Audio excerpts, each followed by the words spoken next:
Olá, brilhantes, bem-vindo ao terceiro episódio da segunda temporada do Dinco Cast, o podcast da Dinco Empregos. Eu sou Cláudio Tago e através de histórias reais dos nossos convidados, queremos te ajudar a encontrar o sentido para a sua vida. Então, venha com a gente. Betão, diz aí o tema de hoje. Olá, pessoal. No programa de hoje, vamos falar sobre histórias de vida. Queremos saber o motivo porque vocês vieram até o Japão. Para falar um pouco sobre esse tema, nós temos hoje... Vai ser meio complicado eu pronunciar o seu nome, Iris. Iris Regev. Tá certo. E é uma israelense que fala a língua portuguesa fluente e toca na Orquestra Sinfônica de Nagoya. Se liga o nível que tá esse podcast. Dá um oi para o nosso público, Iris. Olá, muito obrigada pelo convite. E temos aqui do lado a empreendedora e influencer Laís Hitch. Laís viaja o mundo inteiro. Pra gente que quer dar um rolezinho de vez em quando e assumir, cara, ela viaja todo dia, cara. Isso que é vida, mano. Você é louco. Dá um oi pro nosso pessoal, Laís. Oi, gente. Sou Laís Hitch, tô aqui pra segunda temporada. Tô muito feliz com o convite. É isso aí, bora lá.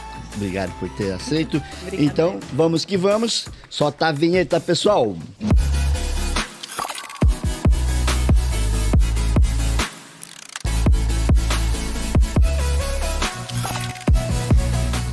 Lembrando os novos seguidores do podcast, essa é a segunda temporada. Você que não é inscrito ainda no nosso canal, então se inscreve. Nós estamos em todos os meios de comunicação, estamos também no YouTube. Se você achar que é relevante o nosso conteúdo, então dá um like e compartilha o nosso trabalho.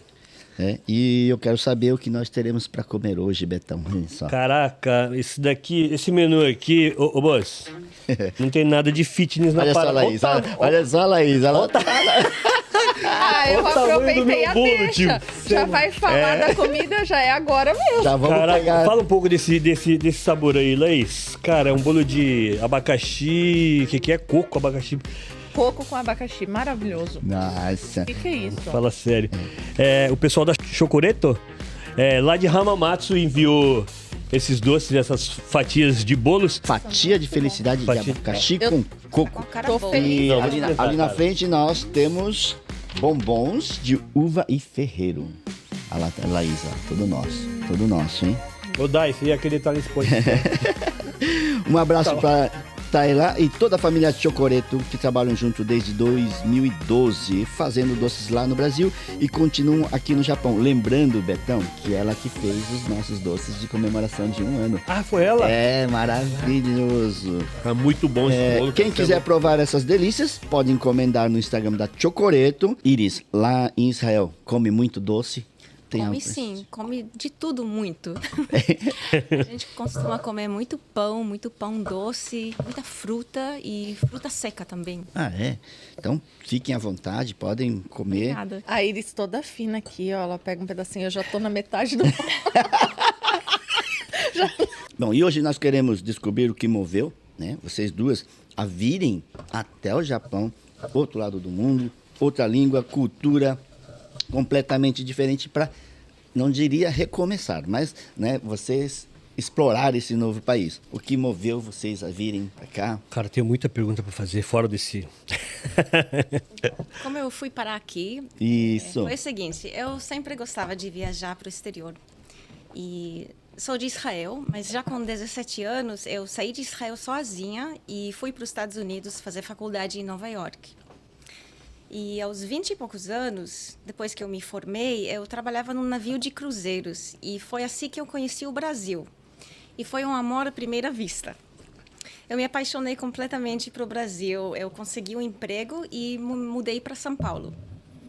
Depois de alguns anos, eu voltei para Israel. E depois, novamente, para os Estados Unidos, Tailândia, Hong Kong. E sem falar das turnês com várias orquestras que eu fazia parte, viajando pelo mundo.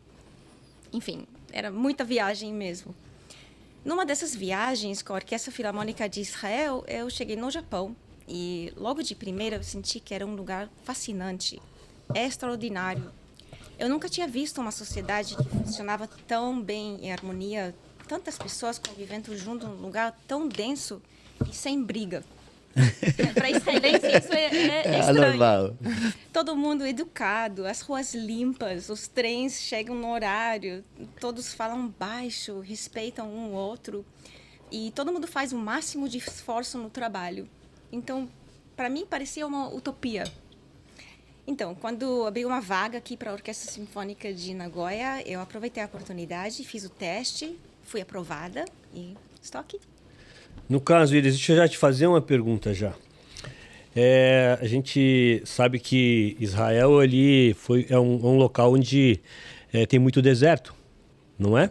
Então, assim, que nem você falou tão bem do nosso Brasil, e assim, aquele país, o seu país, no caso, nessas condições, é considerado um país de primeiro mundo. Então, tem muitos profissionais ali na parte de medicina, na parte de tecnologia, na área militar. Assim, o que você pode falar um pouquinho dessa parte assim, de Israel nesse tema? Okay. Então, Israel é um lugar de contraste. Tem deserto, mas a gente também tem um litoral, uma praia. E é um país de start-up. Então, tem muita invenção, é um lugar muito competitivo. Então, todo mundo é cheio de ideias, todo mundo discute, está debatendo o tempo todo. Então, Israel é parecido com o Brasil no sentido de que tem uma mistura de povo, de vários lugares. Sim. Só que a gente é menos educado que os brasileiros. Verdade. É menos brincalhão também, a gente é mais sério. Vamos lá. Laís, né? Alta, já falando, nossa, ela é muito alta. Né? Como você chegou, né? E hoje você, na verdade, é influencer e empreendedora. Conta um pouquinho disso aí, como você chegou aqui, como você saiu e virou empreendedora. É uma história louca. Eu vim para o Japão porque eu empreendia no Brasil junto com meu marido e estava indo tudo de mal a pior. Não estava dando certo, era uma sociedade que ele tinha antes sozinho e eu vi que não estava dando certo, eu entrei para tentar ajudar.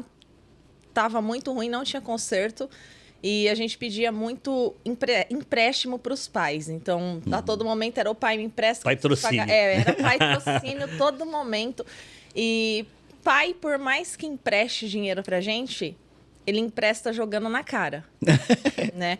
Então, eles emprestavam e falavam, mas quando é que vocês vão tomar vergonha e fazer por vocês mesmos? Então, a gente pegava aquele dinheiro e falava, putz, toda vez que vai pegar um dinheiro, vai tomar uma lavada, né? E aí, nós decidimos sair do Brasil. Eu falei pra ele, não, vamos pro Japão. Ele já tinha morado aqui. Falei, vamos embora, a gente junta um dinheiro, volta pra cá e começa um negócio de novo, né? Começa só nós dois, então vamos embora, vamos ficar 3 anos e já tô há 10. Durante 7 anos eu trabalhei em fábrica. 7 anos? 7 anos eu trabalhei em fábrica, mas eu sempre empreendi, desde os 18 anos de idade. Então, quando você empreende uma vez, dificilmente você vai deixar de empreender um dia. Já está no sangue, né? Você pode deixar de empreender, mas você vai se sentir preso. Você vai falar, eu podia fazer o que eu quero fazer e não estou fazendo. E aí eu fiquei na fábrica, mas eu tinha esse sentimento. Juntando dinheiro? Não juntava dinheiro, não. Não juntava dinheiro? Torrava tudo, eu já viajava. Nossa, eu pegava meu salário, já ia para outlet, eu vivia a vida, loucamente. E aí que você viu essa oportunidade? Então, aí eu comecei a ver a oportunidade no Instagram, né? Que eu já sabia que ia ser uma rede de negócios, que não era uma simples rede social. E comecei a estudar mais sobre ele, vi uma oportunidade e as coisas foram acontecendo até que eu pude sair da fábrica. Depois meu marido saiu e hoje eu vivo do meu negócio. Mas muitas pessoas falam, você acha que quem trabalha na fábrica é fracassado? Não. Eu acho que não. Eu acho que, por exemplo, muitas pessoas perguntam, por que você queria tanto sair da fábrica? Porque o meu sonho era viver do meu negócio. Mas eu sempre falo para as meninas, a fábrica me proporcionou viver do meu sonho. Então, antes de sair, eu trabalhava em fábrica, eu fazia baito, porque eu tinha que juntar um dinheirinho para eu poder me manter, para começar de novo a empreender, né? Então, me ajudou demais.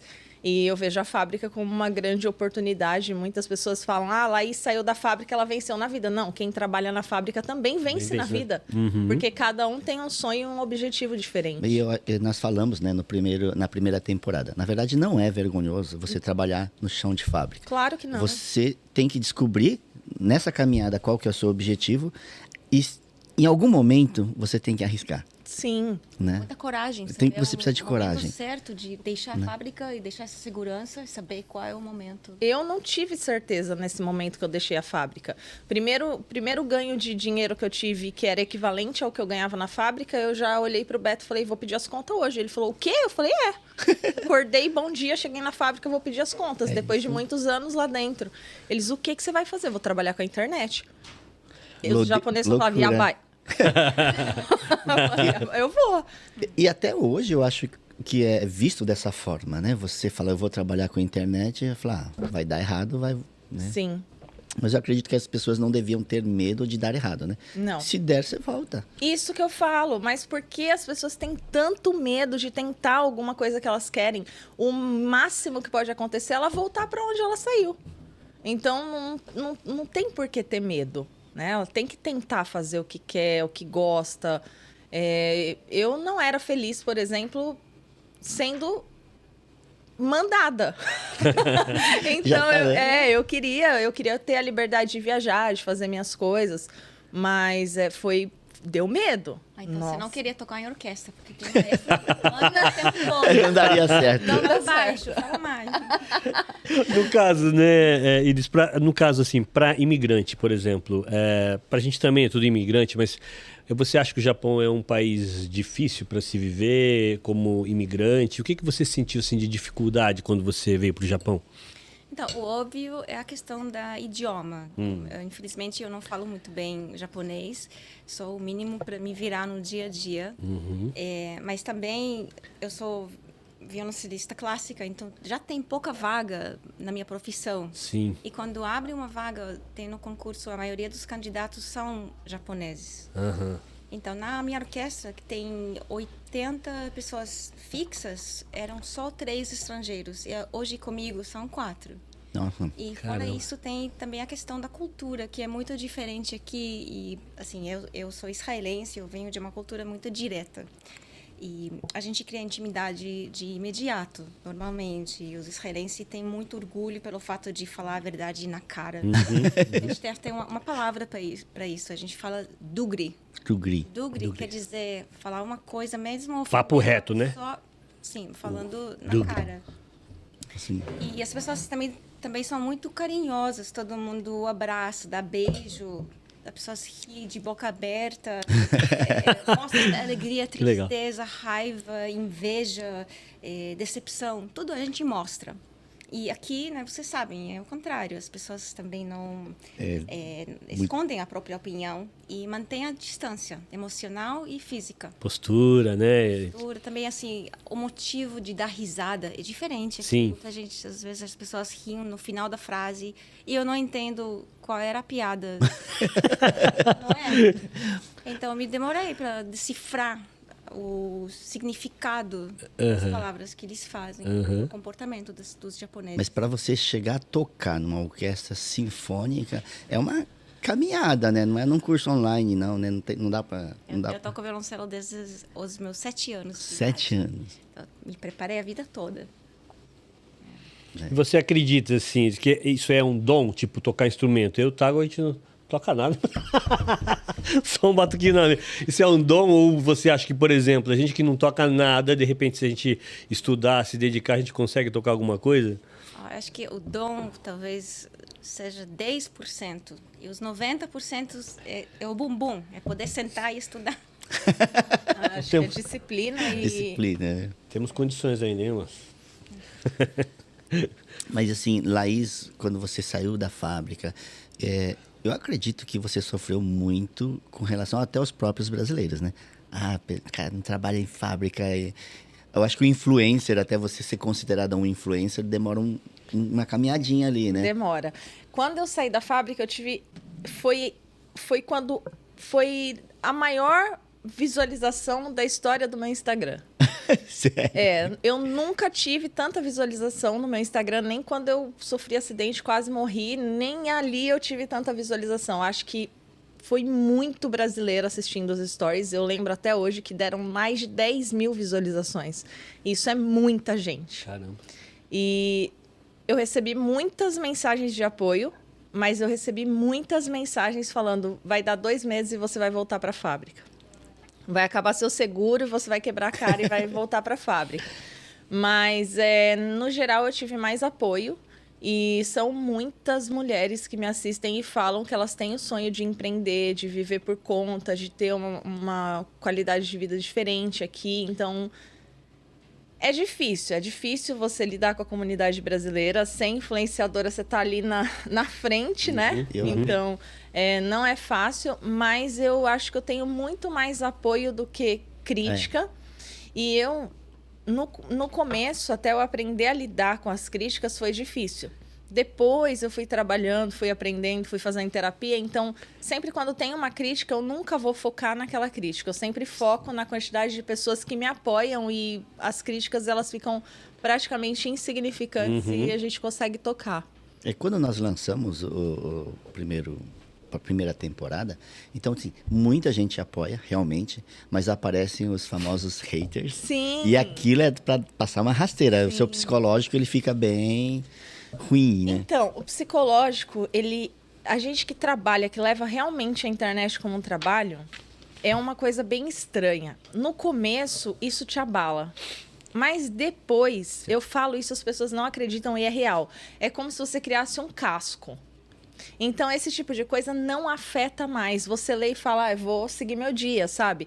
Tem muita gente que fala, nossa, olha como que eles estão sendo agressivos nos comentários, às vezes, dos cantores famosos, das influenciadoras famosas.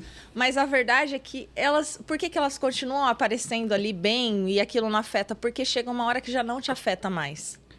Você já tomou tanta paulada que já aquilo não faz mais diferença e você consegue seguir. Mas tem que ter, eu acredito que tem que ter um psicológico bom, porque tem que ter. Muitos influencers desistem, né? Sim, tem que ter. É porque essa desistência, eu falo que ela vem do vazio que a influência traz. Tá? Muitas pessoas, elas acham que se elas forem influenciadoras, elas vão ganhar tudo e ganhando tudo, elas vão ficar felizes. E eu passei por esse processo. Eu falo que comigo tudo foi muito rápido. Porque eu não sou uma grande influenciadora, uma influenciadora famosa. Eu sou uma influenciadora conhecida no Japão, na nossa comunidade. Certo. Então, na proporção de Japão, eu sou bem conhecida aqui. Quando eu estava na fábrica, eu não tinha oportunidade, nem grana, para comprar tudo que eu ganhava. E eu sempre quis ter as coisas que eu ganhava.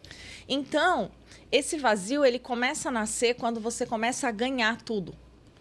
Então, você ganha os cremes mais caros que você quer, as viagens que você sonhava. Maldivas. Maldivas é uma coisa que, meu Deus, era o meu sonho de infância. Quem não sonha em ir para as Maldivas? E, de repente, chega uma viagem das Maldivas com o teu marido junto. Vai lá, aproveita, curte tudo, só faz a propaganda. Então, você começa a ganhar tanta coisa. E como eu sou pequena, mas a nível de Japão eu sou conhecida, então... é mais ou menos equivalente às influenciadoras grandes do Brasil que ganham as coisas, mas cada uma na sua proporção. E aí, eu lembro exatamente quando me deu esse vazio. E eu lembro exatamente quando eu consertei esse vazio. As pessoas, elas param e elas adoecem no meio da influência porque elas têm tudo. Elas ganham tudo. E elas não têm mais que conquistar além daquilo, Sim. porque tudo vem muito fácil. Só que esse vazio nasce a partir do momento que você olha e você tem tudo e você não almeja mais nada. Você perde seu sonho. Não tem mais aquele foco, né? Por exemplo, a Maldivas era um sonho impossível. Eu sempre cito a Maldivas porque foi logo após as Maldivas que me bateu o vazio e ninguém percebeu isso. As Maldivas eram um sonho impossível que eu pensava em alcançar em torno dos meus 50 anos. E, de repente, com 33, eu alcancei. E aí, qual era o próximo? Qual era a próxima viagem que eu tinha para alcançar? Eu não tinha mais outra que era um sonho impossível. Então, quando bateu esse vazio, eu olhei para tudo aquilo que eu tinha. As maquiagens da Sephora, que eu queria comprar muito. Marc Jacobs, as bolsas. E eu olhava aquilo e eu falava, não tem sentido. E agora, né? E agora? O que eu faço agora?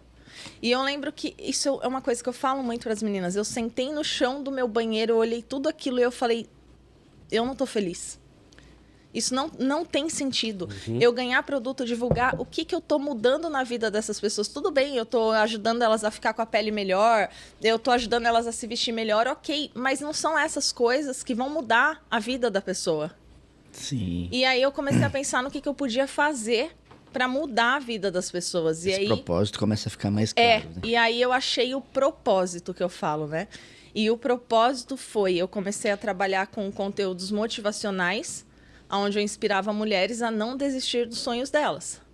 E aquilo eu vi que muita mulher começou a se identificar. Então, resposta que eu não tinha a respeito de creme ou de coisa que eu postava, eu comecei a receber desabafos gigantes, falando, nossa, hoje você me motivou a ir para a fábrica, nossa, hoje você me ajudou a conseguir tal coisa. E eu falei, eu vou fazer um curso. E quando eu fiz o curso, gente, sério, eu acabei de gravar o curso, eu sentei e chorei e falei, tá uma droga. Tá uma droga. Falei, eu vou vender esse curso, eu não vou ajudar ninguém, tá uma droga isso. E quando eu vendi o curso, no dia que eu vendi 300 e poucas vagas para esse curso. Na minha primeira venda. Primeira venda. Na primeira venda, acho que foram 318 pessoas que entraram na primeira venda. E elas entraram e elas já começaram a assistir na hora que elas entraram. E eu choro quando eu falo isso, gente. E elas começaram a mandar mensagem falando que aquilo estava ajudando elas. Então, hoje eu tenho alunas que entraram na faculdade japonesa, porque se inspiraram no curso e entraram na faculdade. Tem várias alunas que conseguiram sair da fábrica para trabalhar com o negócio, várias que abriram o próprio negócio. Então, eu acho que o mundo da influência ele é vazio se você não tiver um propósito. Eu acho legal, mesmo que seja um mercado considerado pequeno, a força de influência é muito maior. É muito. Muito maior. Eu acredito que, não sei se é assim que funciona, mas o que você fala, ele tem muito mais peso. Sim. Né? Porque você saiu da realidade. Tem peso. Você estava lá na fábrica, você sabe o que acontece no dia a dia, então as pessoas conseguem ver isso como exemplo, sim, né? Sim. Tem um peso. Eu tenho um Instagram pessoal onde eu só tenho alunos, família e amigos próximos. Ali eu falo o que eu quero. Mas parece que a hora que eu pego o meu Instagram profissional para falar, é pesado. Tem que escolher. É muito pesado. E por quê? Porque você usa aquilo com propósito. Então, muitas pessoas adoecem porque elas não conseguem entender que elas alcançaram o que elas achavam que elas queriam alcançar, mas para de fazer sentido. Então, elas adoecem e param. No seu back, né? Você tem o seu marido, Beto. Sim. Qual a importância de ter uma pessoa do seu lado e qual é o peso disso em tudo isso que você faz no seu trabalho hoje? Toda a importância. Sem o Beto, eu não conseguiria nada do que eu consegui. Eu falo para ele, eu não conseguiria nada. É difícil a gente trabalhar junto, não é só o Beto que eu trabalho. Trabalho com a Angélica, que é minha fotógrafa e é assistente. O Henrique, que é meu estrategista. O Yuri é meu gestor de tráfego. A Gabi é minha social media. O Nicolas é meu copy. E o Jonathan é meu designer. Então, assim, é uma equipe gigante. É uma equipe grande. Sem eles, gente, nada aconteceria. Eu sou só a capa que aparece ali, né? Mas sem eles, nada aconteceria. E o Beto, meu Deus, sem ele, eu não faria nada. Mas já teve aquela época de segurar o telefone aqui e fazer Não, isso é feito até hoje. É feito até hoje. Mas, assim, a parte de estrutura por trás do que as pessoas não veem, tem muita gente trabalhando, né? Tipo assim, né? Por trás de uma grande mulher existe um grande homem. grande.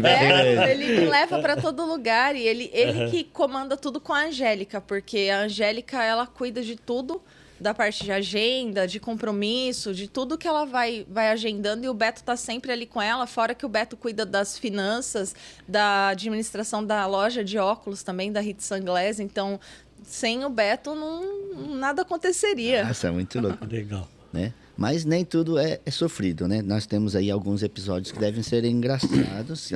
Nós ouvimos já nos bastidores, nós vamos pedir para eles passar para nós novamente né? Os episódios engraçados. Conta uma história, Iris. 2, pode ser 3. Ai, gente, eu tô rindo porque eu já sei a história que ela vai contar. Manda bala. Pode, Eu tô tá à rindo hoje. vontade. Bom, vou começar por uma história que aconteceu aqui no Japão comigo. E todo mundo que vive aqui deve saber que a questão de cumprir horário e marcar compromisso com muita antecedência é uma coisa de louco no Japão, muito diferente de outros lugares. E eu nunca imaginava que fosse tão rígido assim. Então, quando eu comecei a trabalhar na orquestra de Nagoya pela primeira vez, uma moça que fala inglês chegou para mim e me disse que o nosso grupo, o pessoal do naipe dos violoncelos, estavam pensando em talvez irem num barzinho, izakaya, para comemorar o início da temporada. E que seria provavelmente daqui a 2 meses, provavelmente em tal lugar, às 19 horas. E deixou. Depois, nunca mais ninguém falou nada para mim, então eu imaginei que a coisa não ia rolar. Cancelou. E a gente trabalhava junto todos os dias. Eu via essas pessoas diariamente e ninguém mais mencionou nada sobre o assunto. Bom, algumas semanas depois, num belo dia, eu voltei para casa depois do trabalho e às 19h01 tocou o telefone, me ligaram desesperados, perguntando: cadê você? Estava todo mundo aí me esperando naquele barzinho. Mas foi um estresse, eu passei muita vergonha. Eu pedi para eles começarem e que eu chegaria assim que puder. Saí correndo, peguei um táxi. Mas quando eu cheguei lá, estava todo mundo sentado numa mesa longa, com a bebida na mão, me esperando. Eles não tinham começado ainda. E foi assim que eu aprendi uma lição importante, que quando o japonês fala talvez, isso quer dizer já definiu. Com certeza. Que é diferente, o contrário do Brasil, que... O talvez é não, né? Talvez Não, o brasileiro costuma dizer... Uma hora eu assim, tô lá. Vamos tomar uma cerveja? E todo mundo, vamos sim, com certeza. E ninguém Vai ninguém. E nem precisa desmarcar. É bem assim mesmo, é desse jeito. Tá tudo bem, tá tudo tranquilo. Mais uma, Iris, aquela lá, do Brasil lá. Ok. Aquela do Brasil é muito boa, cara. boa aquela. Vocês vão curtir, cara. Então, quando eu cheguei em São Paulo, no começo, eu morava num apartamento mobiliado. Era tipo um hotel. E os vizinhos do lado eram um casal de amigos, que de vez em quando eles me ajudaram com várias coisas. E um dia eu liguei para eles para perguntar como funcionava a máquina de lavar roupa. Aí o Rafael, ele me atendeu, ele explicou e eu agradeci. E antes de desligar, ele me falou: tchau, beijo. Aí eu fiquei passada com esse beijo. E assim, o que eu faço agora? Manda outro. Ele é um homem casado, eu sou amiga da mulher dele. Ai, será que eu conto pra ela que ele quis me mandar um beijo? Aí, pode acreditar, eu chamei ela pra conversar. E eu avisei pra ela ficar de olho no marido safado dela, tá me mandando um beijo. E dói. É isso aí. Que legal, cara. Muito bom isso. Mais uma, vai, Iris, a última. Aquela do assalto, aquela lá. Assalto. Do assalto, acho que... Assalto. Ai, do salto é muito bom. Então, isso aconteceu quando eu estava dirigindo para ir trabalhar.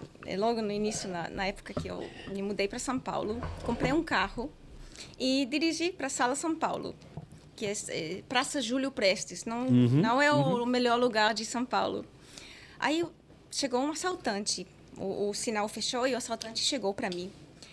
E ele estava me xingando, mas com tanta gíria que eu não entendi que era um assalto. Eu pensei que ele estava tentando me vender alguma coisa.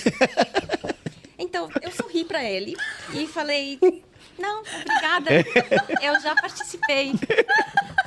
Aí, Mas ele estava armado, Iris? não, ele falou que tinha arma. O canhão tá aqui na cinta. Se Isso. você ciscar, eu vou... Não era Ele tanta falou um gíria. monte de palavras que eu não entendia, mas apontando para... Vou sentar o dedo em você se você não der o dinheiro. Não tinha no dicionário, né? Aí eu só continuei: eu já participei, não, obrigada. Aí, por algum motivo, isso deixou eles mais irritados ainda. Qual o motivo? Me dá grana logo, E eu mano. pensando: poxa, poxa, ele realmente está querendo vender alguma coisa para mim. É um empreendedor nato, né, Laís? Aí nisso, o sinal abriu e eu fui embora. E quando eu cheguei no trabalho, eu perguntei para os colegas o que era o significado dos xingamentos que ele falou. Aí eu entendi que era um assalto. Mas provavelmente também ele não tinha uma arma de verdade. Porque senão ele tinha atirado em você. Era perigoso ele ter atirado em você. Foi. Cara, Verdade. fala sério. E, Laís, teve algum episódio Nossa, no Japão, teve, né? Teve, no Japão teve, no meu primeiro dia de fábrica. Eu nunca contei isso. Opa, isso aqui é opa. inédito. Eu acho que eu nunca contei isso. No meu primeiro dia de fábrica, sabe que no banheiro tem aquele botão de emergência, Tem. né? Do Japão. Eu nunca tinha visto O aquilo. botão, aquela cordinha pra puxar, né? Eu não sabia o que era aquilo. E aí eu entrei no banheiro e, gente, por Deus do céu, não foi por querer que eu fiz aquilo. O banheiro, ele era muito pequeno. E na hora que eu fui entrar, meu popô enroscou no botão de emergência e ativou o alarme da fábrica. Só que aquela fábrica que a gente trabalhava em Shimane tinha um risco de um PET. A gente trabalhava com plástico e esse plástico tinha estática e podia pegar fogo. Então, qualquer alarme que dava, as pessoas não sabiam de onde que era e elas já faziam filinha no corredor para poder evacuar a fábrica. É tipo magnésio, trabalhava com magnésio. Eu não sei certo o que era, mas era meio perigoso. E aí, quando tocou esse alerta de emergência, as pessoas já fizeram a filinha. E eu, no meu primeiro dia de fábrica, gente, eu não conhecia ninguém. Imagina a minha situação. Primeiro dia Saindo de do fábrica. banheiro. Primeiro dia no Japão. Saí do banheiro. Em vez de eu sair disfarçadamente, eu com esse meu jeito, saí de lá assim, foi eu, gente! Foi eu! Foi sem querer que eu bati! Volta a trabalhar, volta a trabalhar. Foi eu. Nossa, gente, o Tantocha veio, mas ele perguntou 1 milhão de vezes como foi que você apertou esse botão. E eu falava, não foi por querer, foi sem querer, que eu não queria falar que eu tinha batido a bunda Lógico. lá, né? Não, foi sem querer. Aí ele perguntava de novo, não, você vai ter que fazer um relatório pra você explicar o porquê que você apertou. Eu era brasileira, esquentadona, hoje eu fiz muita terapia, eu tô de boa, né? Mas antes eu era super esquentada, eu olhei pra ele e falei, eu apertei com a bunda! Tá bom assim pra você? Bunda! Foi com a bunda! Eu bati a bunda no botão e apertou. E a linha toda assim, ó. Ó, a brasileira surtada. Essa acho que é a mais engraçada. Vindo pra cá também, eu quebrei a porta do avião. Nunca tinha andado no avião na minha vida. Nunca tinha voado. E aí eu queria ir no banheiro e tava desesperada pra ir no banheiro. E o Beto, eu falei, Beto, como é que vai no banheiro do avião? E ele falou assim, você chega lá e puxa o trinco da porta e entra. Aí eu, meu Deus do céu, morrendo de medo. Eu era muito caipirona, né? Cheguei na porta, era pra empurrar o trinco, não pra puxar. Eu puxei, gente, eu puxei com tanta vontade de fazer xixi que voou o trinco, voou aquela maçanetinha, voou tudo pelo interditar o banheiro do avião. E eu voltei correndo sem fazer xixi, fiquei quietinha lá fingindo que não. Ah, eu sou atrapalhada. É que Mas tá o escrito banheiro- push, né? E o banheiro japonês tem tanto botão para dar descarga, você tem que escolher e tem tem um botão para Exatamente, tá escrito push, mas push pra mim é puxa. porque eu nunca tinha andado de avião e nenhuma palavra de inglês eu falava. Falei, tá push, vou puxar. Ai, gente. Mas o caso da patente também é perigoso, né? É muito botão. É. Se você aperta o botão errado lá, você tem que ficar lá eternamente, né? Porque vai jorrar água ali e você tem que ficar ali segurando. Nossa, eu fiz isso na fábrica também. Tudo acontecia na fábrica. Eu não sabia qual botão apertar pra dar a descarga. Tinha um monte de botãozinho. Minha mãe E eu mandou. apertei o de sair o jato. E eu tava com a cara assim, ó. E veio já. Ai, olha, eu só fazia atrapalhada. Aí para desligar tem que saber o kanji. desligar tudo. Nossa. Mas é legal. E assim, depois de tudo isso, vocês pretendem ainda retornar ao Brasil? Ou, né? Pra Israel. Israel, Brasil, né? Brasil, gostou tanto do Brasil, né? Você? Então, para mim, eu me acostumei à vida no Japão. Eu construí uma vida para mim que eu gosto do meu trabalho. E meus filhos também estudavam numa escola japonesa normal. E aos poucos eles estão se acostumando. E acho que também é um país seguro e limpo, lindo. E as pessoas, você pode confiar nas pessoas. É muito fácil se acostumar a esse tipo de vida. Então, dificilmente eu imagino morar em outro lugar. Mas a profissão em si, você consegue até quantos anos tocar? Não tem esse negócio igual... Um exemplo, né? Jogador de futebol. Parou de fazer gol, perdeu a profissão, né? Verdade. E na orquestra? Na orquestra tem a idade de aposentadoria, que é 65. E aos 65 você para, mas talvez, de vez em quando eles chamam as pessoas para fazer cachê na orquestra, mesmo depois de aposentado. E, assim, fisicamente falando, não impede. Pode, com 90 anos também, tocar piano, cello. Você... Só carregar o violoncelo, que é mais difícil. Não, qual que é o valor do violoncelo? Varia. Assim, os mais baratos, em torno de $3.000, e os mais caros, 10 milhões de dólares. Vamos comprar 2. Sugoi, né?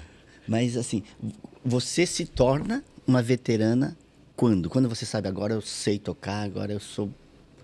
Nunca termina de tocar. A gente, na orquestra, repete muitas obras, por exemplo, do Beethoven, do Mozart. E toda vez que a gente toca, eu pego a partitura e eu estudo em casa, eu escuto no YouTube. E eu estudo não só a minha parte, mas também a partitura dos outros instrumentos. E cada vez eu alcanço um outro nível de conhecimento. E eu acho que amadurece e vai aprendendo a vida toda. Não é assim, eu aprendi a tocar, não vou... esse aqui eu já dominei. Já era. Fica nervoso para tocar no palco sempre. Não chega um lugar Sério? que fala, agora estou pronta e sem problema. Quando sente assim, é que erra, normalmente. Quando você sente aquela segurança. E, por exemplo, tá lá aquele monte de gente ali tocando, mas, por exemplo, se você errar, o maestro, ele sabe que você errou? Ele, escutando, ele sabe que, você errou, ele consegue ter essa percepção? Então, a orquestra parece um sanduíche, um sanduíche muito, muito grosso. E tem várias camadas. E o grupo dos cellos é uma dessas camadas. Aí tem queijo, alface, mortadela, um monte de instrumentos. E se fosse um erro muito grande, o maestro talvez perceba. Mas a pessoa do meu lado, o colega, com certeza vai perceber. É isso que mais importa. Realmente vai sair fora do tom. Sim, aí as pessoas viram a cabeça e olham. Passa muita vergonha. E como que é cuidar das suas mãos? Eu sempre uso luva quando eu estou lavando louça. E minhas mãos, se vocês podem perceber, são muito diferentes. Aqui eu tenho uma unha um pouco grande e aqui teria que ser mais curta. E o formato das mãos também é diferente, porque uma segura o arco e a outra mão toca a corda. Então, eu sempre protejo minhas mãos. Mas está no seguro suas mãos? Eles não? Não. Não é igual a bunda da Jennifer Lopez. Verdade, não né? Não esse nível ainda. E, Laís, você pensa em voltar para o Brasil? Arriscar? Eu já pensei em voltar, mas eu sempre fico enrolando, porque eu gosto do Japão, eu amo morar aqui. Também você tem uma empresa, é uma empresa já, Tenho a empresa. Né? Eu já pensei em várias formas de deixar minha empresa rodando aqui, ir para o Brasil, voltar para cá, mas assim, não penso por agora, em voltar definitivamente. Eu vou para o Brasil no ano que vem. Acho que eu vou ficar uns 6, 7 meses, vou fazer plástica em todos os lugares que eu conseguir. Vou voltar outra pessoa, voltar E aí, depois eu vou ficar aqui mais um tempinho, mas eu queria poder ficar indo e vindo.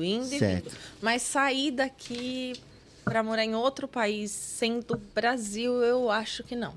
Influencer ou empreendedora? Qual você mais é? Ou você... Eu sou mais empreendedora. Até teve uma época que eu tentei falar, gente, não me chama de influencer, eu não quero mais que me chama de influencer, porque tinha virado um título e eu não gosto de título. Então, assim, vou chamar influencer, fala com aquela influencer, influencer. Eu falava, gente, eu não quero mais ser chamada de influencer, mas a influencer não sai de mim. Eu falo, vou ser empreendedora, a hora que eu vejo, eu já tô, gente, esse shampoo aqui, esse shampoo, ele é maravilhoso, então não tem como. Mas eu sou mais empreendedora. A influenciadora acho que ficou em mim, né? o título, as pessoas me veem assim, mas eu me vejo mais como empreendedora. Agora, há pouco, você tocou no óculos, é isso? É. Não que influenciadora não seja empreendedora, tá? Certo. Influenciadora também é empreendedora, porque ela já tem a renda dela dos produtos. Mas eu gosto mais de cuidar da parte dos meus óculos, que é a minha loja que eu abri. Agora eu vou abrir uma de cosmético, Tá sendo uma trabalheira para abrir essa loja de cosmético, porque não posso vender um cosmético aleatório. Na minha cabeça, eu falei, vou trazer um cosmético para o Japão, vou colocar meu nome e beleza. Só que aí eu liguei pro contador e falei, eu vou trazer cosmético e tal. Ele falou, o quê? Vai falar com fulano. Eu fui falar ele lá, você não pode, você tem que ter o selo da Anvisa em cada cosmético que você vai trazer. E aí eu tô nesse processo do selo da Anvisa até conseguir. Mas eu gosto de cuidar das minhas lojas, eu gosto de fazer divulgação também das lojas, das marcas, eu faço muito até hoje, mas eu gosto mesmo de vender meus produtos, de vender meus cursos, né? Certo. E eu acho que então eu sou mais empreendedora. No caso, né, Laís, seria o quê? Esses seus produtos com a sua marca, com a sua logo, com o seu nome. Esse óculos que eu tô usando é meu. Ai, lindo. Legal. Obrigada. Esse é meu. Eu achei uma fábrica, né? E essa fábrica é na China. Até muitas pessoas falam, você fabrica na China? Claro, o produto da China hoje está muito inteiro, melhor mundo inteiro, do que um produto que eu fabrico no Brasil. Eu pedi um óculos do Brasil, se você fizesse assim com ele quebrava. Como que as pessoas fazem para conseguir um produto seu? Como que eu sei o que você vende? Onde eu vou procurar? Vai procurar no meu Instagram. No meu Instagram tem os outros Instagrams das minhas marcas, né? Você vende ali? Vendo ali. tudo no Instagram. Tudo no Instagram. Para comprar o óculos é difícil, porque eu vendo 700 óculos em 45 minutos. Então, que isso? Sério? então eu trago os óculos e em 45 minutos, 1 hora, já esgotou tudo. Então os óculos, eles são bem concorridos. Aí a hora que tá próximo, eu faço a venda nos stories. Quando tá próximo da hora da venda, as visualizações já estão lá Você em já cima e dá a galera tá só esperando. E essas vendas é o quê? Tudo Nihon? Tudo no Japão, para brasileiros do Caramba, Japão. você faz aquela chamadinha antes, a hora que Eu vou vai... avisando as meninas, chegou o óculos, vou vender tal dia, vai pra lá. Você vai vou preparando colocando- elas, fazendo toda a estratégia por trás, né? E depois só coloco os óculos à venda nos stories com uma enquete de quero comprar ou não quero comprar. E aí vai tudo. E é bem legal que no seu Instagram você ensina a vender, Eu a ensino fazer, elas a fazerem né? exatamente Então o não que é eu uma faço. coisa que você pegou só pra você. Não. Você, né? Não, eu acho que não tem isso de pegar só pra mim, de fazer só pra mim. Se eu tô fazendo, outras pessoas podem fazer também. Sim. Não tem dessa. Tem muitas meninas que falam, mas você vai ensinar a vender? Você vai tirar a sua venda? Claro que não. Pode ter outra loja vendendo óculos também. Mas às vezes as pessoas vão comprar o meu porque querem comprar de mim. Sim. Então, eu não considero... É aquele lance da fidelização, né, do seu Sim, é a cliente. fidelização, sim. É a mesma coisa na área das influenciadoras. Muitas influenciadoras pensam que eu sou concorrente delas ou que elas são minhas concorrentes e eu não vejo dessa forma. Porque cada influenciadora tem seu jeito de falar, que vai se identificar com uma marca, público e tal. com o público, e não tem jeito. Isso Tem não... lugar para todo mundo. Tem lugar para todo mundo, com certeza. No Brasil, nós temos aí milhões de pessoas para milhões de influencers. No Japão, como que está a comunidade de influencers? É muita? Tem muita. É. Só de aluna mesmo eu tenho mais de 150. Caramba. Que eu ensino a divulgar produto, como se posicionar na hora de falar de um produto, como fechar uma parceria, como receber. Aqui no Japão tem bastante. Só que é complicado aqui, porque as lojas, é uma coisa que eu falo muito isso, eu tenho muitas lojas e muitas influenciadoras nos meus cursos. E eu falo para as lojas, gente, vocês precisam dar oportunidade para as meninas menores. Precisa dar oportunidade, porque as meninas elas ficam travadas, porque elas vão pedir a parceria para a loja, não, eu vou fazer com a Camila Pipoca, eu vou fazer com a Laís Hit, eu vou fazer com a Elisa no Japão, não quer fazer com mais ninguém. E isso prejudica o crescimento das meninas. Por exemplo, eu já quase não divulgo mais produto, Elisa já quase não divulga mais produto, Camila já quase não divulga mais produto. Então, as empreendedoras elas precisam dar oportunidades para as outras influenciadoras que estão começando agora. Nós teremos a Camila aí, vamos já... A Camila vem amanhã, né? Teremos... Eu acho Ela é que eu- doidinha, ela achou que vinha hoje. Amiga, você já foi legal. Ai, amiga, eu confundi o dia, amanhã. É bem assim, eu acompanho de vez em quando história. É bem ela, então. É, Aquilo é ela, aquela é ela. doideira é ela. É ela, é pior. Ali ela se controla ainda, pessoalmente. É legal, então vocês têm essa amizade mesmo. A gente tem amizade, a gente se ajuda muito. Eu e a Camila, a gente se ajuda muito, muito, muito. Inclusive, a gente tem parcerias em comum. E às vezes, para não acumular as divulgações, ela fala lá, qual divulgação você vai fazer hoje? Ah, hoje eu vou fazer tal, tal, tal. Ah, então eu ia fazer dessa hoje, mas eu vou fazer amanhã. Ou tem evento, às vezes me chamam e não chamam ela. Ah, Ou é vice-versa. Aí eu falo, e a Camila? A gente se ajuda demais. E ela fala, e a Laís? Então, a gente se ajuda muito. Isso é muito legal. Já legal. tem 2 anos que a gente está se ajudando e está sendo bem legal. tá sendo positivo. Está sendo positivo, não é uma coisa tóxica, porque eu e a Camila, a gente é do mesmo nicho. Vendas. A gente faz... Ela abriu a loja dela, agora vai abrir a loja dela. Igual eu tenho a minha loja, só que é outro produto. A Camila também vende curso, é de Nihongo, mas ela vende os cursos dela. Ela também divulga produto e a gente nunca se viu como concorrente, nunca.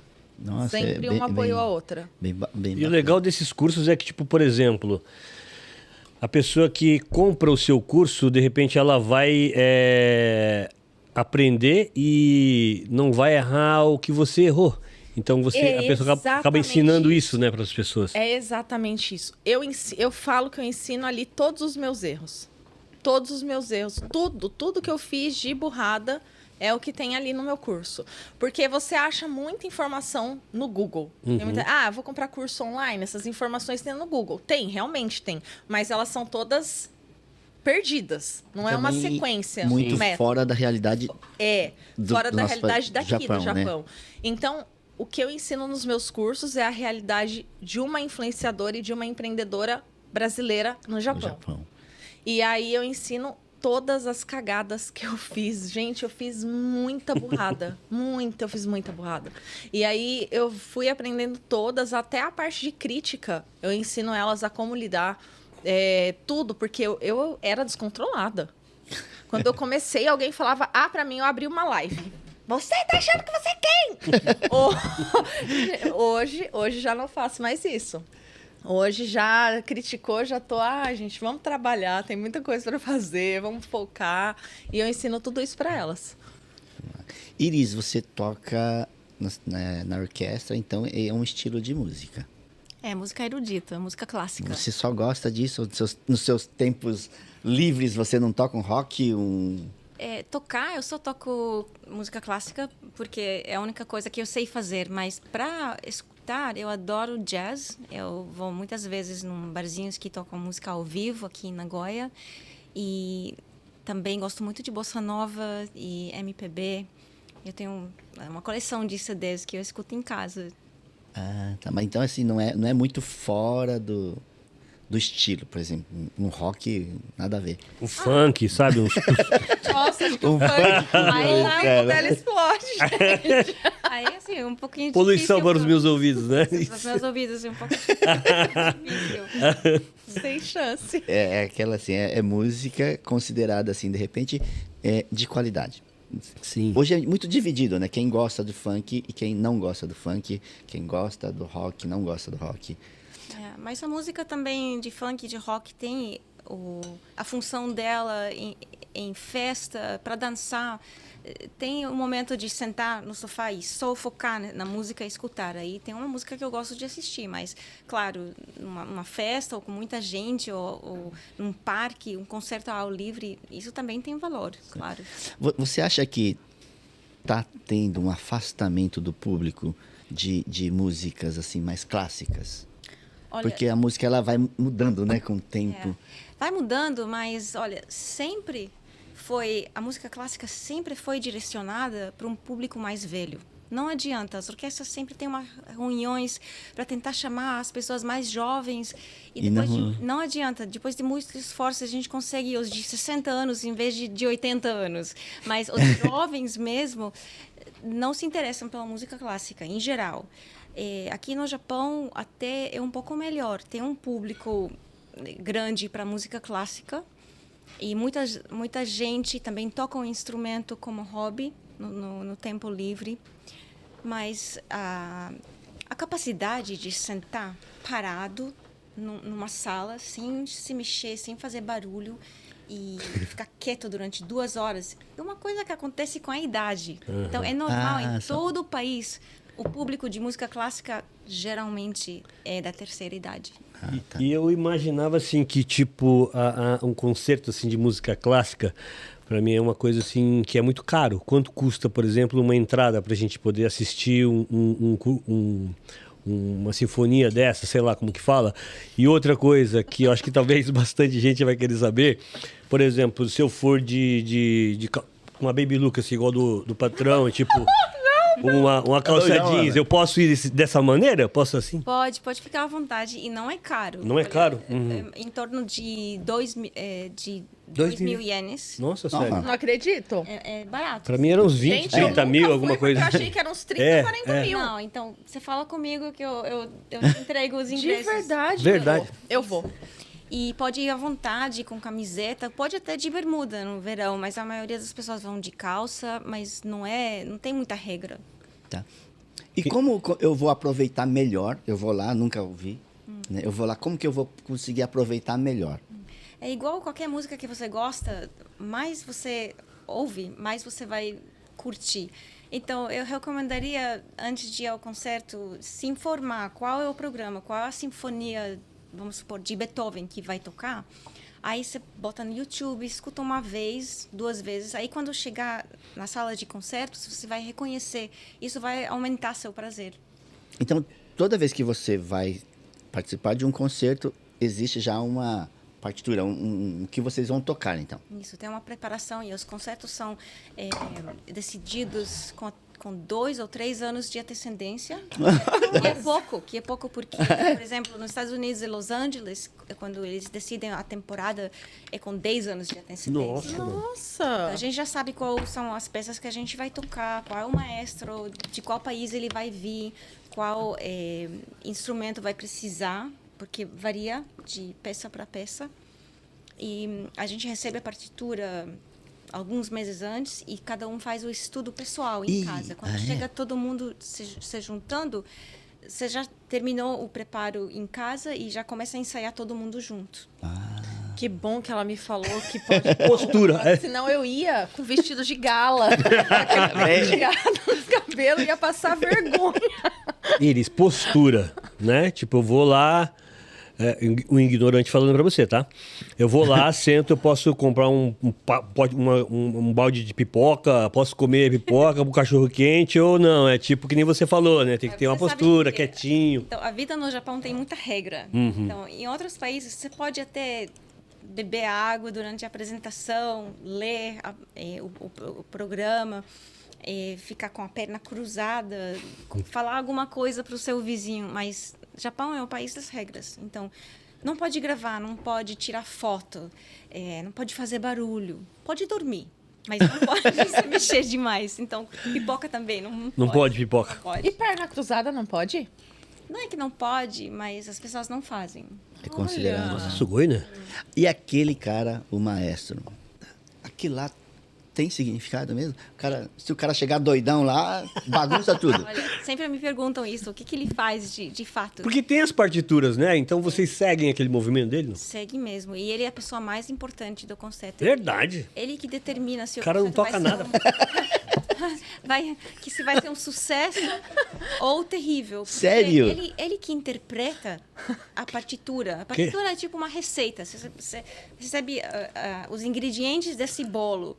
Aí farinha de trigo, açúcar. Mas quem cozinha, quem pega os elementos e determina não só a velocidade, a dinâmica, porque é muito flexível, não vai sempre no mesmo ritmo. E quem chama um certo instrumento mais para frente e quem cozinha tudo é o maestro. Então, então quando ele faz assim, é para aumentar o negócio? mais ou menos isso. Achei que não... Eu sempre imaginei que era só um coadjuvante, ali, um cara que tá ali fazendo uma historinha só. É só fazer uma experiência assim, você bota uma peça famosa, tipo Quinta Sinfonia de Beethoven. Tá, tá, tá, tá. E você coloca 2 gravações diferentes no YouTube. Parece uma peça diferente. Ah, é? Cada um num tempo, num ritmo, numa sensação diferente. Nossa, mas aí, tipo assim, vocês têm a partitura.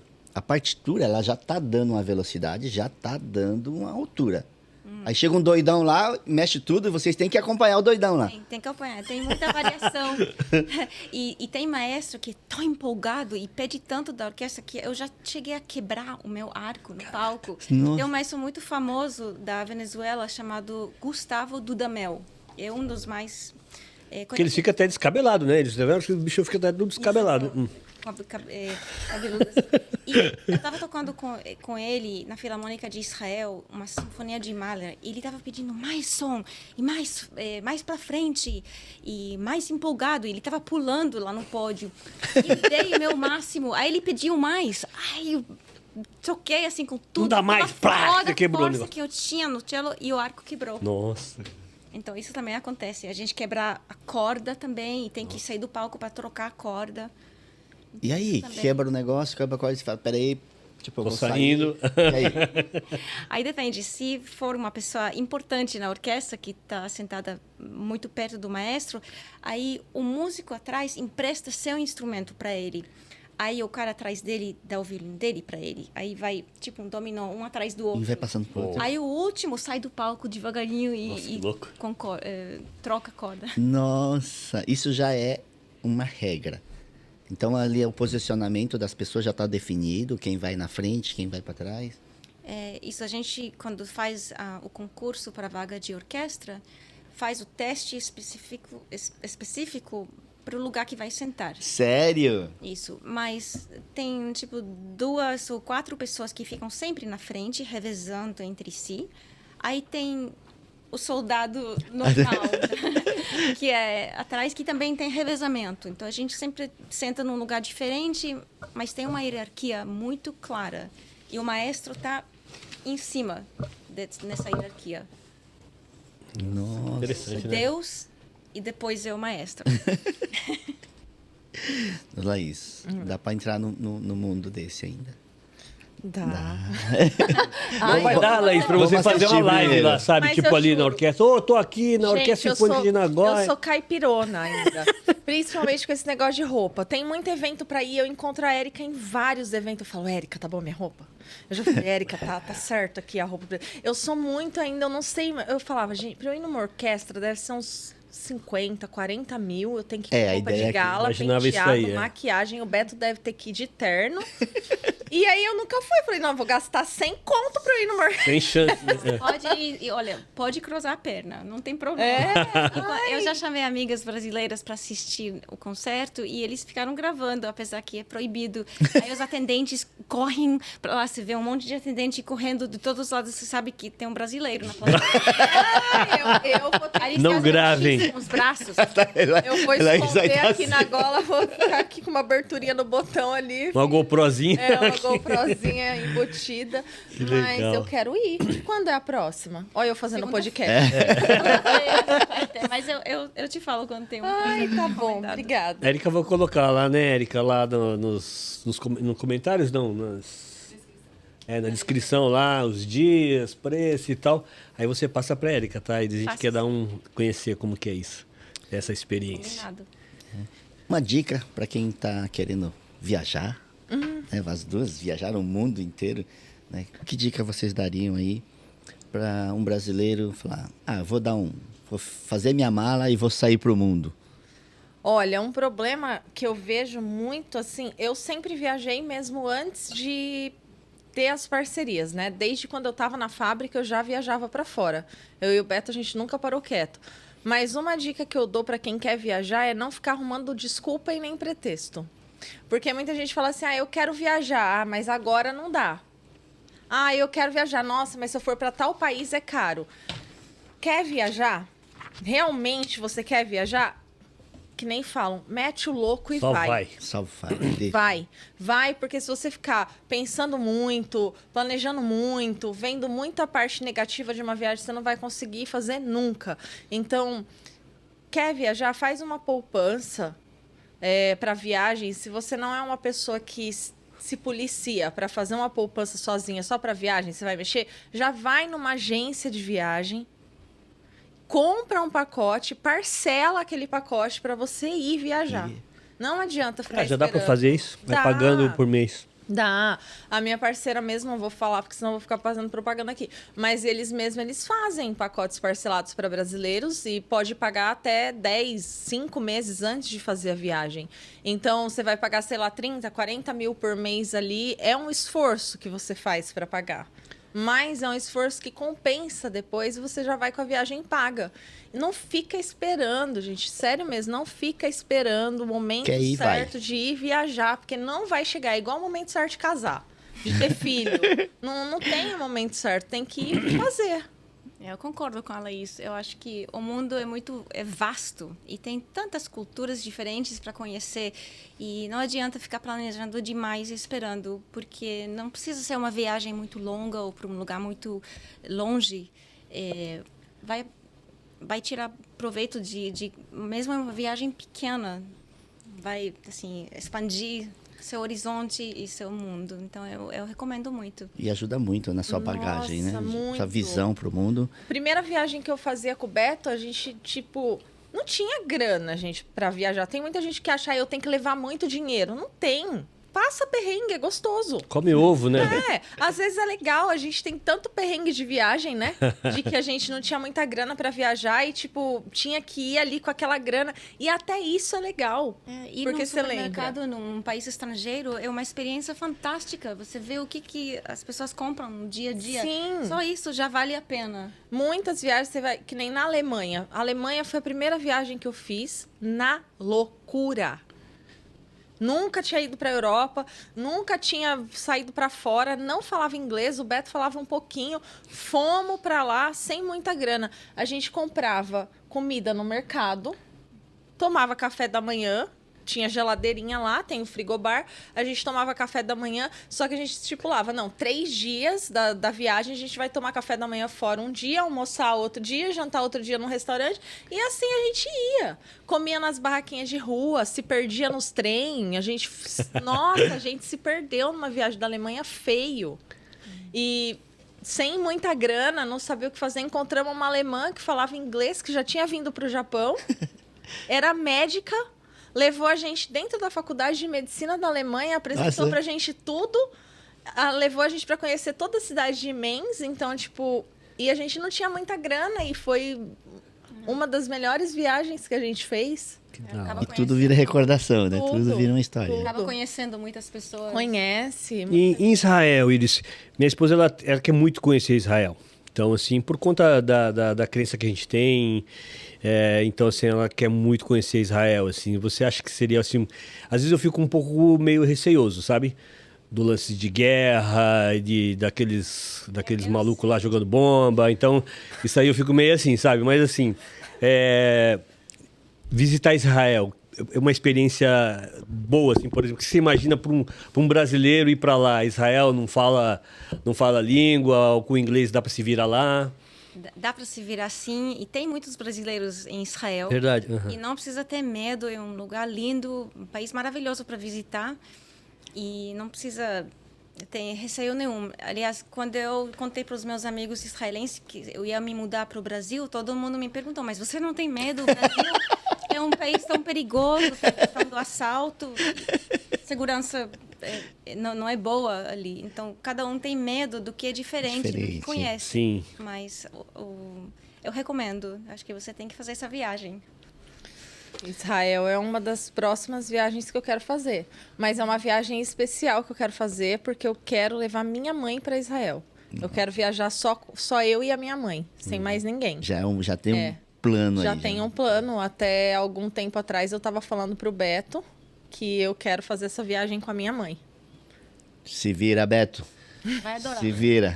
É o outro Beto. Se vira. Se vira, Beto Beto. também. Tá, legal. E para as pessoas que estão assistindo o podcast hoje, que vocês têm alguma coisa para passar, para poder dar um incentivo, uma luz, tanto do lado de música, viagens, qualquer coisa. Profissional. Então, eu acho que o mais importante é a gratidão. Tem que lembrar e valorizar das coisas boas que trouxeram as pessoas até aqui.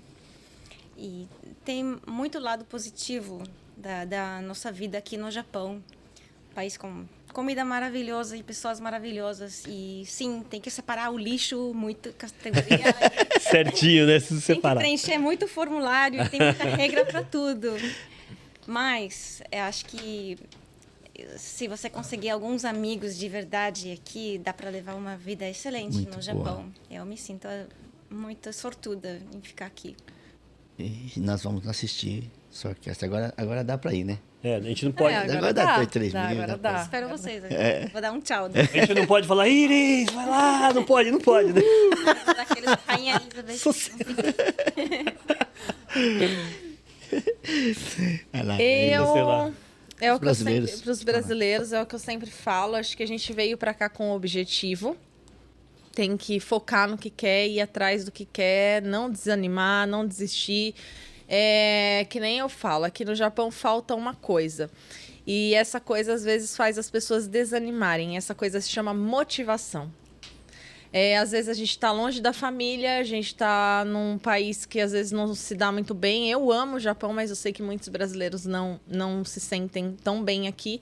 Então, nesses dias que faltar motivação, tenha disciplina para seguir seu plano até você conquistar o que você quer conquistar, o que você veio de fato Isso conquistar. é interessante, né?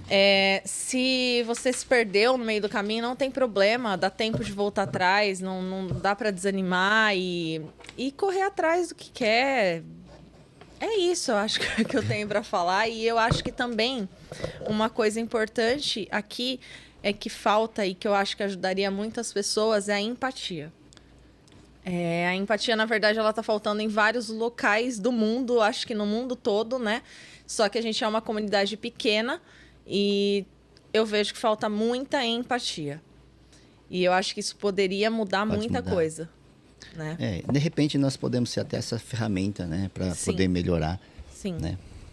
Vamos seguir, agradecer Porque vocês. tem muita briga e às vezes as pessoas não se colocam no lugar da outra para falar, peraí, o que essa pessoa tá passando de fato na vida dela para ela ser dessa forma, né? Então acho que a gente precisa ter mais empatia aqui na comunidade brasileira e focar e ter força, e a gente saiu da nossa zona de conforto para vir para um lugar desconhecido. Já é todo mundo vencedor, todo mundo já Guerreiro, conseguiu, né? já é todo mundo guerreiro, independente se trabalha na fábrica, se trabalha por conta, se é rico, se é pobre, não importa. Todos deixaram o país, deixaram a zona de conforto, são pessoas corajosas, são pessoas determinadas para terem chego até aqui, são. Ninguém sai do país ou da Sim. zona de conforto que seja uma pessoa fracassada. Então, só que os brasileiros se lembrem da força que têm, que tenham mais empatia e que consigam seguir. A união vai fazer a comunidade ficar bem mais forte, né? Então, muito obrigado a presença de vocês, foi um prazer. Obrigada Nossa, eu, gente. Obrigada. Foi muito Laís. bom. Obrigado a Iris, Obrigada, obrigado a Laís. obrigada, Que a gente obrigada. também quer agradecer o pessoal da Chocoreto, muito bom esse bolo aqui. Ainda tem essas bolinhas aqui que a gente Acabou. ainda não comeu, mas eu vou pegar a minha antes Eu que elas só não comem tudo. tava longe. Vai ter para levar aí, né? E se você gostou do programa, se você acompanha a Jinko pela YouTube, né? Então, se você não acompanha, comece a acompanhar, nos acompanhe pelo Instagram, pelo Spotify, pelo Facebook, todos os nossos canais. Dá um like aí pra gente, dá um coraçãozinho, né? Para poder receber as nossas notificações e os nossos próximos vídeos. É só digitar Jinko Empregos e vocês vão encontrar a melhor empresa do Japão, a maior empreiteira do Japão. É nós, estamos. Até mais. Aí. Tchau, tchau. Você quer viver novas experiências? Nós temos grandes oportunidades de trabalho para você, brasileiro que mora no Japão. Hyogo e Osaka é a nossa nova área de atuação. Uma região internacional com mix de culturas. Nós somos a Jinko, um novo conceito de empreiteira.